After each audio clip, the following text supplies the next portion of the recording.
Hello everyone! Today's video is going to be about OCD. OCD is something that I have struggled with for a very long time, my whole life practically, and I was diagnosed with it when I was 9, and I wanted to talk today about how it affects me. Before I get into how it affects me, I wanted to sit down and just talk about what OCD is, because I think a lot of people have a different idea of what it is than what it actually is.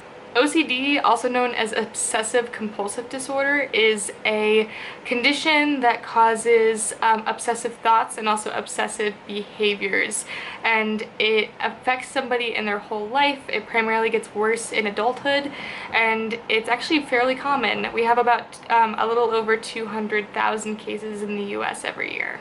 It also can't be cured, but it can be treated with therapy, medication, and a couple of other methods. When we think about OCD, we typically think about like people who are germophobic, people who are like complete neat freaks and have to have everything in order all the time, but that's not always the case. It definitely can happen to some people. Like, I definitely find myself to be a very neat person. Like, my room is always very neat.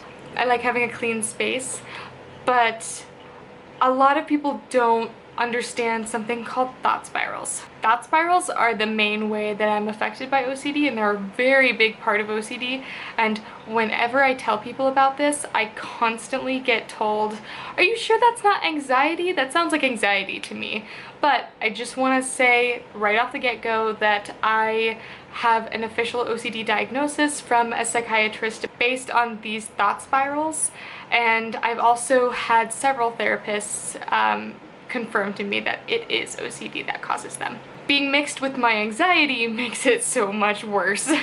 Thought spirals are, of course, those obsessive thoughts that happen very frequently, and they call them a spiral because they tend to just get stronger and stronger, and they just keep going, and it's very hard for us to stop thinking about a certain topic when it gets going. So if you have like a specific interest that you're really interested in, it can be that.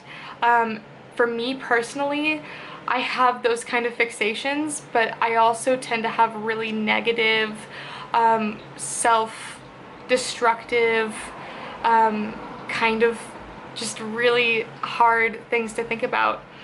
My mind takes everyday objects or themes or anything like that and finds ways to twist them into thoughts that are really hard on me. And because of my bipolar, when I'm having these thought spirals and I can't get myself out of them, it can trigger panic attacks for me and just like really, really crazy mood swings. And once I have a breakdown like this, it's really hard for me to get out of it because of the fact that the thought spirals just don't seem to end. It's very hard for me to get rid of them. I also get frequent nightmares that sometimes turn into kind of real life hallucinations for a couple of seconds after I actually end up waking up. And I just want to make this clear again. This is something that I've been thoroughly diagnosed with, and I don't want anybody to say, well, it's just your anxiety. Yes, my anxiety makes it a lot worse, and so does my bipolar, but this is a different thing within itself. Thought spirals are not caused by anxiety, whereas they do make them a lot worse. You don't necessarily get thought spirals because of anxiety. And then going into a positive part of this, because I know it sounds really negative, I do have some ways that I help myself to control these before they get bad. And these are something that I have found sometimes within a couple of years, and then sometimes a couple of weeks. Hello, kids across the street, can you not? I'm trying to film. The main ways that I'm currently helping myself to control these thought spirals are, one, I try to stay busy. It's a lot of the times when I am stuck in a thought spiral, it's because I am alone or I'm not doing anything and I'm just left in my own head to think. And that's a lot of the times what ends up making my head go all over the place and making it so that I can't control what I'm thinking about. So I just try to stay busy, whether that's reading or painting or watching YouTube or talking to a friend or my boyfriend or family members, doing makeup, anything like that. Cleaning. I just try to stay busy, because if I'm just doing nothing, that's when my mind goes crazy. I also have been meditating my whole life, and I've never really been good at it. I've really struggled with it actually, and I always just told myself I don't get the hype, I don't understand why people love it. And I know this is gonna sound sponsored, it's definitely not. I really genuinely love this app, but Headspace honestly changed my life. I got Headspace a couple of months ago, and I just never understood what you're supposed to do in meditation and how it's supposed to benefit you. Headspace has an entire 3-part course on how to meditate and what this technique called noting is, which helps so much with thought spirals. It helps you stop them from when they start. And it takes a lot of skill and it takes a lot of time to build up that skill, but it has helped me so much, and it helps me sleep.